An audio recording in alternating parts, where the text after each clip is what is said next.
안녕하세요. 건강지킴이 닥터 MBC 정다연입니다. 질환에 관한 다양한 궁금증 여러분의 입장에서 꼼꼼하게 짚어드리겠습니다. 생명을 유지하는 핵심 신체 기관인 심장은 우리 몸에 산소와 영양분을 공급하는 혈액순환 기능을 하는데요. 하지만 심장 기능에 이상이 생길 경우 다른 장기의 기능도 떨어지고 피로감, 부종 등 다양한 증상들이 복합적으로 발생될 수 있습니다.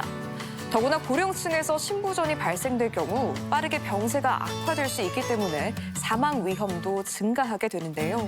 그래서 오늘은 전주대자인병원 심장센터 구유한 과장과 함께 심부전에 대해 자세히 알아보겠습니다. 심장에 한번 문제가 생기면 신체 내 모든 장기에 영향을 끼칠 정도로 한 번 나빠지면 원래 상태로 회복하기 어렵다고 합니다. 더구나 심부전 진단 후 생존율이 굉장히 낮기 때문에 조기 진단은 물론 미리 예방하는 게 무엇보다 중요한데요. 그래서 오늘은 전주대자인병원 심장센터 구유한 과장과 함께 심부전에 대해 자세히 알아보겠습니다. 네, 과장님 안녕하세요. 안녕하세요. 네, 먼저 이 심부전은 어떤 질환인지 알아봐야 될 것 같습니다. 네. 우리 몸에서 심장은 강한 근육으로 이루어진 펌프인데요. 네. 혈액을 전신에 순환시켜서 산소와 영양분을 공급해주고 몸에서 생긴 이산화탄소와 노폐물을 거두어들임으로써 사람의 생명을 유지하는 데 가장 중요한 역할을 하는 장기입니다. 사람의 심장은 4개의 방으로 이루어져 있는데 전신을 순환을 담당하는 좌측 심장과 폐순환을 담당하는 우측 심장이 있고 각각은 혈액을 받아들이는 심방과 혈액을 내보내는 심실이 있습니다. 이러한 심장의 기능들이 각종 심장 질환에 의해서 손상을 받게 되면 심장의 펌프 역할이 약해지게 되는데 이러한 상태를 심부전이라고 합니다. 심장의 수축하는 기능, 이완하는 기능이 떨어진 상태를 말하는 거죠. 그게 이제 심부전인 건데 심부전은 어떤 분들이 특히 주의를 하셔야 될까요? 심부전을 일으킬 만한 질환이 있는 분들은 특히나 주의를 하셔야 되는데 각각을 말씀드려보면 고혈압이나 관상동맥 질환, 부정맥 같은 거, 그리고 심장 판막 질환, 당뇨병, 신장 질환, 빈혈, 임신, 암이라든지 항암 치료, 갑상선 질환이 심부전을 일으키고 심부전을 악화시킬 수 있어서 이러한 질환을 가진 분들은 호흡곤란이라든지 부종이 있다면 병원에 가셔서 내가 심부전이 아닌지 검사를 진행해 보는 게 필요합니다. 이런 질환을 가진 분들은 더 주의를 하셔야겠네요, 평소에. 보니까 좌측 심부전과 우측 심부전으로 구분이 또 되더라고요. 어떤 차이가 있나요? 간단히 말하면 좌측 심부전은 좌심실의 기능이 떨어지는 건데요. 좌심실은 산소가 풍부한 혈액을 좌심방으로부터 공급을 받아서 온몸으로 순환시켜주는 역할을 하는 곳입니다. 이러한 좌심실의 수축력이 약해진다거나 이완하는 기능이 떨어지게 되면 온몸에 피를 충분히 순환하지 못하게 되는데요. 이렇게 앞으로 나아가지 못한 피는 역류하게 되어서 폐로 쌓이게 됩니다. 폐에 쌓이게 되면 폐 부종을 일으켜서 흔히 말하는 호흡곤란이라는 증상으로 나타나게 됩니다. 그리고 우측 심부전은 우측 심장의 기능이 떨어지는 건데 우심방은 온몸을 돌고 온 피를 받아들여서 우심실로 보내주고 우심실은 폐로 이 피를 보내서 산소를 공급받게 하고 이산화탄소를 내보내게 합니다. 이러한 우측 심장의 기능이 떨어지게 되면 몸의 정맥에 피가 쌓이게 되어서 부종이라든지 복부 팽만과 같은 증상이 나타나게 됩니다. 그리고 우측 심부전은 좌측 심부전이 심할 때도 나타날 수가 있습니다. 그렇군요.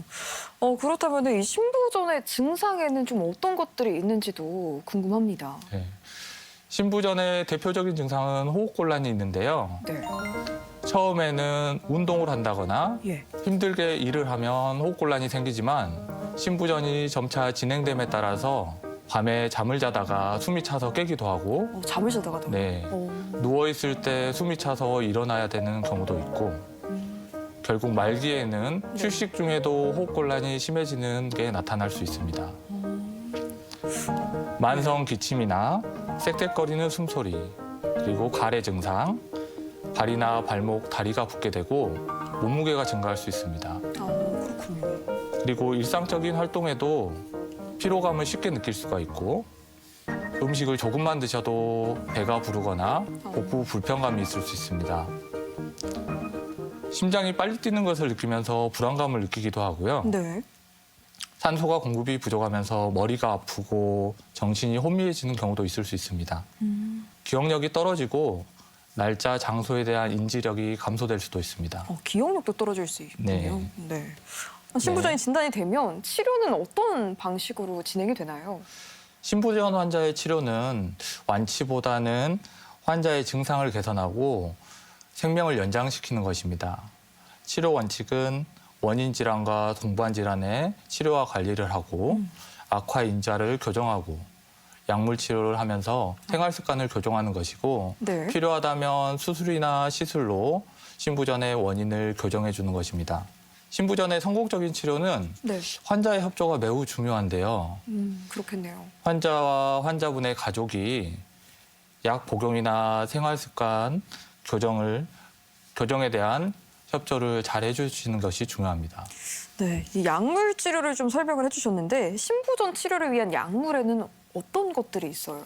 네, 그림을 보시면 되는데요. 네. 신부전의 표준 약물 치료는 이름이 좀 어려운데 그래요? 레닌 안지오텐신계 차단제, 어허. 베타 차단제, 염류 코르티코이드 수용체 기량제, 네. SGLT2 억제제 등 4가지 약제로 구성됩니다. 네. 약제의 투여 금기 사항이 없다면 반드시 투여하는 게 좋고 기구 치료와 같은 비약물적 치료 후에도 복용을 유지하는 게 좋습니다. 신부전에 약물 치료를 하면 신부전 환자의 사망과 반복적인 입원을 줄이고 일상생활 기능을 유지하게 하고 삶의 질을 개선시켜 줍니다. 레닌 안지오텐신계 차단제는 신부전 치료의 가장 기본이 되는 약제입니다. 이것은 일종의 혈관 확장제인데 네. 혈압을 낮추고 심장의 부담을 줄여줍니다. 우리 몸에서는 안지오텐신2라는 물질이 나오는데요. 네. 이게 혈관을 수축시키고 혈압을 올리게 해서 신부전을 악화시킬 수 있습니다. 그렇군요. 레닌 안지오텐신 차단제는 이 물질이 나오는 것을 막아주죠. 방지해 줍니다. 이뇨제는 수분이 저류되어 몸이 부은 환자들 대부분에게 처방을 합니다. 예. 이뇨제는 콩팥에 작용을 해서 평상시보다 많은 염분이나 수분을 배출하게 도와주고 이를 통해서 심장의 부담을 줄여주게 됩니다. 이뇨제는 폐에 물이 차 있거나 네. 다리에 차 있는 수분을 줄여서 호흡곤란이나 부종을 해결해 줍니다. 그리고 신부전이 있으면 네. 심장의 수축력이 약해지는데 이 수축력이 약해지면 한 번 박동할 때 네. 내보내는 피의 양이 줄어들게 됩니다. 그렇죠. 그것을 심장 박동을 빨리 해서 보상을 하려고 하는데 네. 베타 차단제는 심장 박동이 지나치게 빨라지는 것을 막아주고 심장 박동이 일정하게 유지되게 해주고 혈압도 낮게 유지시켜줍니다. 베타 차단제는 경도나 중등도의 신부전에 사용하고 대개는 다른 약들과 같이 사용하게 됩니다. 또 당뇨병의 동반 유무와 관계없이 네. 신부전으로 인한 입원이나 심혈관계 사망을 감소시키기 위해서 SGLT2라고 하는 이거는 당뇨병 약제인데요. 예. 이 약을 신부전에 투여하게 됩니다. 그리고 필요한 경우에는 혈관 확장제나 디지탈리스 제제, 항응고제, 칼슘 채널 차단제, 칼륨 등을 투여하게 됩니다. 네. 이렇게 약물 종류에 대해서 설명을 해주셨는데 약의 종류가 굉장히 많아요. 네. 부작용은 없나요? 신부전 약이 굉장히 많은데 네. 다른 모든 약물과 마찬가지로 신부전의 약물도 약물 부작용과 약물 상호작용이 발생할 수 있습니다. 이런 부작용들은 사람마다 다르게 나타날 수 있는데 예. 어떤 약이 어떠한 부작용을 일으킬 수 있다고 해서 드시는 사람이 그 약에 대한 같은 부작용이 모두 다 나타나는 건 아닙니다. 그렇죠. 그래서 환자분들이 신부전 약을 드시고 어떠한 불편감이 생긴다고 하더라도 그것들을 담당 의사 선생님께 이야기해서 이게 혹시 약물 부작용이나 다른 약물 상호작용 같은 게 아닌지 확인해 보시는 게 중요합니다. 네. 여러 가지 신부전 치료제들이 부작용을 일으킬 수가 있는데요. 네. 그중에 대표적인 것은 혈압을 낮추고 혈관을 확장시킴으로써 심장의 부담을 줄여주는 혈관 확장제의 경우에는 예. 오심이나 어지러움증, 두통이나 저혈압을 일으킬 수도 있습니다. 그렇군요. 심장 자체에 영향을 주는 약물도 있는데요. 네. 디곡신이라는 약의 경우에는 부정맥을 일으키거나 호흡수가 늘어나는 부작용을 일으킬 수도 있습니다. 그리고 신부전에 가장 흔히 사용하는 이뇨제의 경우에 네. 혈압을 떨어뜨리거나 콩팥 기능을 손상시키거나 칼륨과 체액의 지나친 손실을 일으킬 수 있습니다. 하지만 복용하는 약에 이렇게 부작용이 있다고 해서 이 약들을 사용하지 않을 이유는 전혀 없는데요. 그렇죠.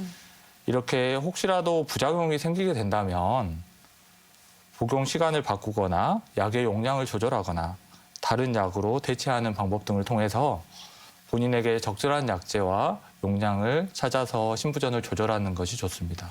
무엇보다도 이제 담당 의사와 상의하는 게 가장 중요하겠네요. 네, 맞습니다.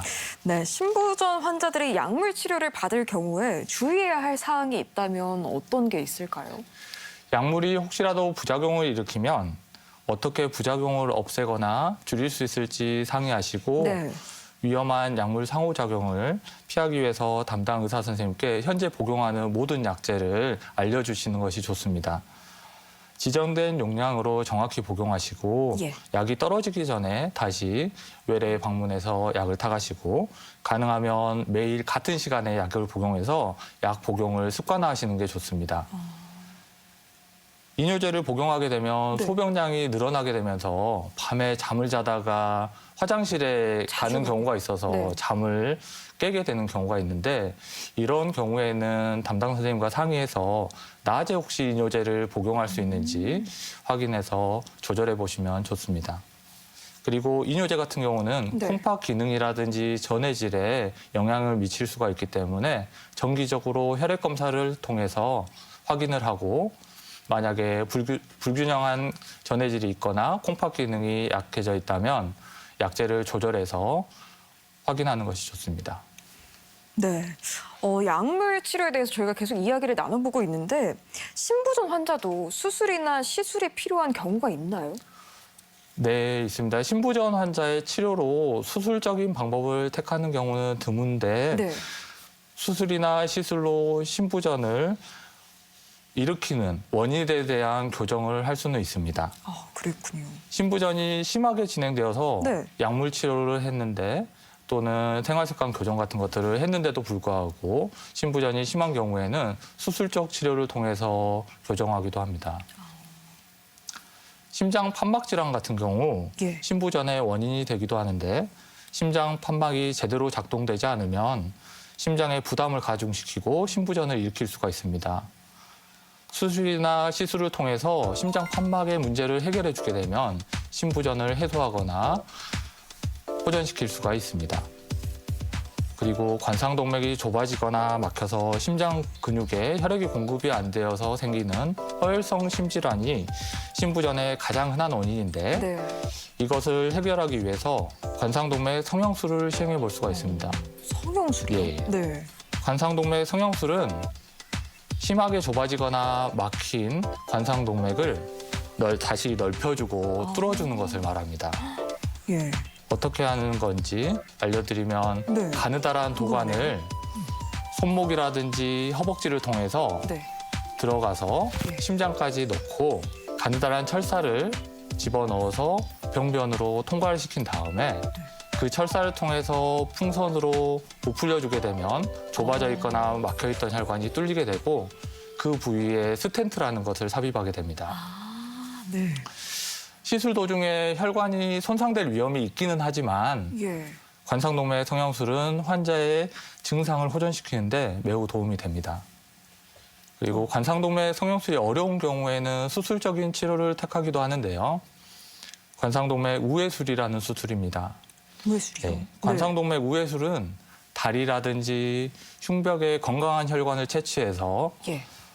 막힌 관상동맥 부위를 우회해서 피가 순환되게 하는 수술입니다.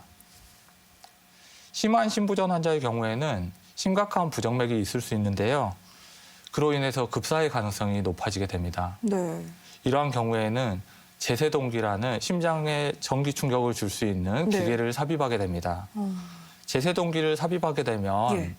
비정상적인 심장 박동을 감지해서 심각한 부정맥이 있는 경우에는 네. 심장에 전기 충격을 줘서 급사를 예방해주게 됩니다. 또한 심부전 환자 중 일부에서는 심장 전기 전달계통에 이상이 동반되어서 심장이 동시에 수축을 해야 되는데 뒤뚱거리면서 뛰는 현상이 생겨서 네. 이게 심부전을 악화시키기도 합니다. 이러한 경우는 심장 재동기화 치료가 도움이 되는데요. 심장 재동기화 치료는 심장 박동기에서 사용하는 전선을 심장에 집어넣어서 뒤뚱거리는 심장을 동시에 뛰게 만드는 역할을 동시에 해서 심부전을 효과적으로 조절해주는 역할을 합니다. 저 항상 치료도 굉장히 중요하지만 식습관도 중요하잖아요. 네. 심부전 환자의 경우에는 어떤 식습관을 유지하는 게 중요할까요? 심부전 환자는 심장에 부담을 주는 식습관을 피해야 하는데요. 무엇보다 중요한 건 과식을 하게 되면 심장에 부담을 주기 때문에 과식은 피해야 됩니다. 과식이 좋지 않군요. 음식은 소량씩 예. 나누어서 섭취하는 게 좋고 네. 하루에 1.5리터에서 2리터 정도로 수분 섭취를 제한하는 게 좋습니다.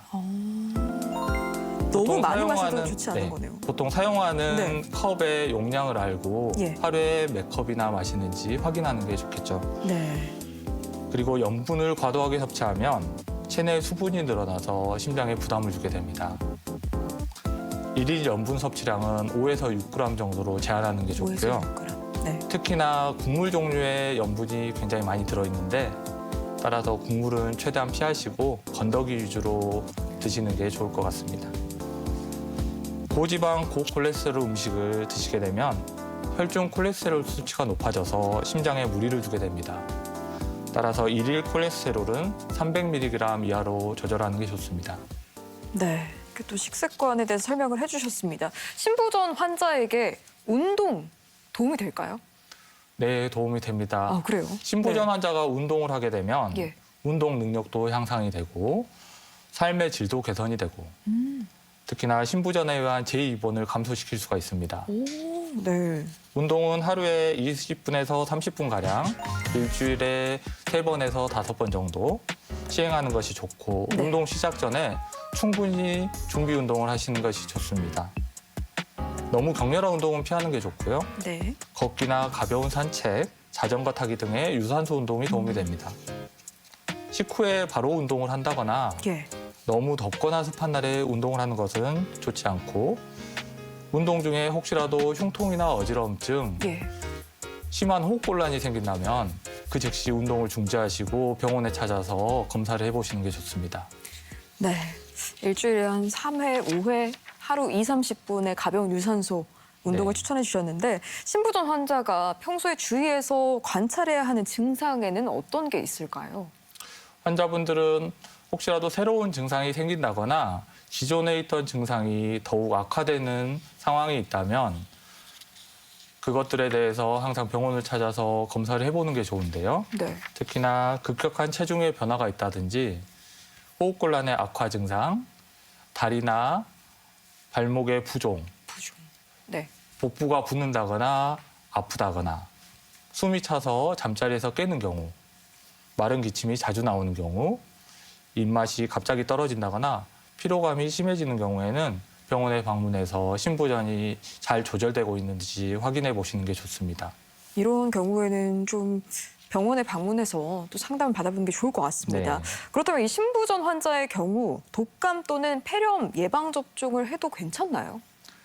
네, 감기나 폐렴은 심부전 말고도 심장에 어떤 심장 상태에도 악영향을 미칠 수가 있는데요. 네.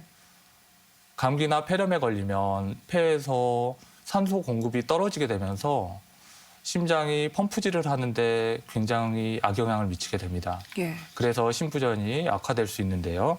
심부전 환자들은 외래에서 진료를 받으실 때 매년 독감 예방 접종을 해야 할지 그리고 지금까지 한 번도 한 적이 없으시다면 폐렴 구균 예방 접종을 받아야 할지 의사 선생님과 상의하시는 게 좋습니다. 두 가지 백신 모두 다 일반적이고 안전하고요. 심각한 부작용을 거의 보이지 않으며 접종을 하지 않았을 때 위험성이 더 높기 때문에 특별히 예방접종에 대한 금기사항이 없다면 접종을 하시는 것이 좋습니다. 그렇군요. 신부전 환자들은 가능하다면 독감 환자나 감기 환자들 주변을 가시는 걸 피하시는 게 좋고, 독감철에는 사람들이 많이 모이는 장소는 가능한 피하시는 게 좋습니다. 부득이하게 사람이 많이 모이는 장소에 가셔야 된다면 마스크를 착용하시는 게 좋겠습니다. 네. 신부전 환자들이 평소에 특별히 신경 써서 조절해야 하는 부분들은 어떤 게 있을까요? 네, 고혈압을 동반한 신부전 환자는 혈압 조절이 매우 중요한데요. 예. 수축기 혈압을 140 이하, 이완기 혈압을 90 이하로 조절하는 것이 중요합니다. 신부전 환자가 흡연을 계속하게 되면 부정맥이라든지 신부전이 악화될 뿐만 아니라 신부전을 악화시킬 수 있는 요인인 협심증이나 심근경색이 유발되기도 합니다. 신부전 환자에게 한두 잔 정도의 소량의 알코올은 크게 해가 되지 않는다고 알려져 있긴 한데요. 과음은 심장 근육을 손상시킬 수 있기 때문에 절대 금물입니다. 알코올도 안 되겠네요, 절대. 네. 과도한 스트레스를 받거나 화를 내게 되면 교감신경이 자극되어서 신부전을 악화시키는 물질이 나오게 되는데요. 스트레스를 줄이기 위해서 하루에 15분에서 20분 정도 너무 심하지 않은 요가라든지 명상을 해보시면 도움이 될 것 같습니다. 그리고 화가 혹시 날 때는 천천히 1부터 10까지 숫자를 세보시면 진정하는 데 좀 도움이 되실 겁니다. 약물 치료는 심장의 펌프의 기능을 향상시키고 심장에 가해지는 스트레스를 줄여서 신부전 증상을 호전시키는데요.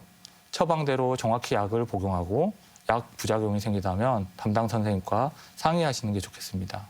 네. 마지막으로 신부전에 대해 당부하고 싶은 말씀 있으시다면 부탁드립니다. 신부전의 유병률은 전 세계적으로 빠르게 증가하고 있고 우리나라에서도 식습관의 서구화, 신체 활동의 부족, 고령 인구의 증가 등을 통해 신부전 인구가 빠르게 증가하고 있습니다. 신부전은 특히 고령 인구에서 사망과 입원의 주요 원인이 되고 신부전의 증상인 호흡곤란은 삶의 질을 현격히 떨어뜨립니다. 하지만 빠르게 진단하고 적절한 약물 치료와 생활습관 조절을 하신다면 이러한 신부전의 증상을 호전시키고 신부전의 악화를 예방할 수가 있습니다.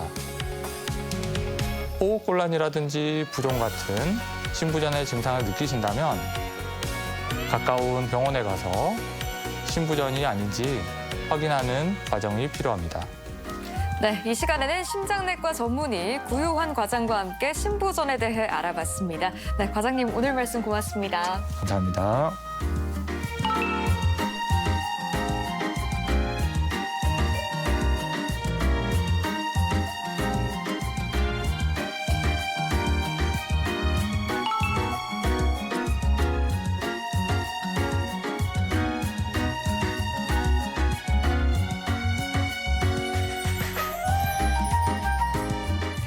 네, 건강에 대한 관심 많아지면서 각종 영양제 챙겨 먹는 분들 많으시죠.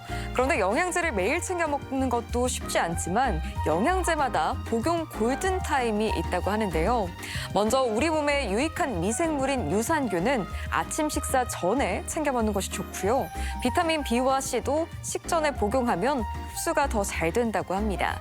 그리고 점심 식사 전에 홍삼과 오메가3를 섭취하면 식곤증이나 피로감 개선에 도움이 되고요. 천연 이완제로 불리는 마그네슘과 칼슘은 저녁에 복용하는 것이 숙면을 취하는 데 효과적이라고 합니다. 그리고 이 밖에 건강과 관련해서 궁금증 있다면 전주 MBC 홈페이지에 질문 남겨주시기 바랍니다. 닥터 MBC가 여러분의 궁금증 풀어드리겠습니다. 저희가 준비한 소식은 여기까지입니다. 다음 주 이 시간에 다시 찾아뵙겠습니다. 고맙습니다.